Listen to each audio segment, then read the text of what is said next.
I'm Matt. This is another exciting home inspection video. So this is an upstairs bedroom in a colonial home. I believe you'd call this a Dutch colonial. And this house has a fireplace, a real fireplace, and this is where the chimney comes up in the second floor.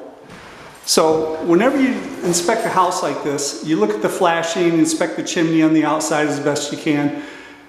And you come in here, I always start on the second floor when it's this two-story house and run the water, you know, and work my way down. So I always start on the second floor anyhow.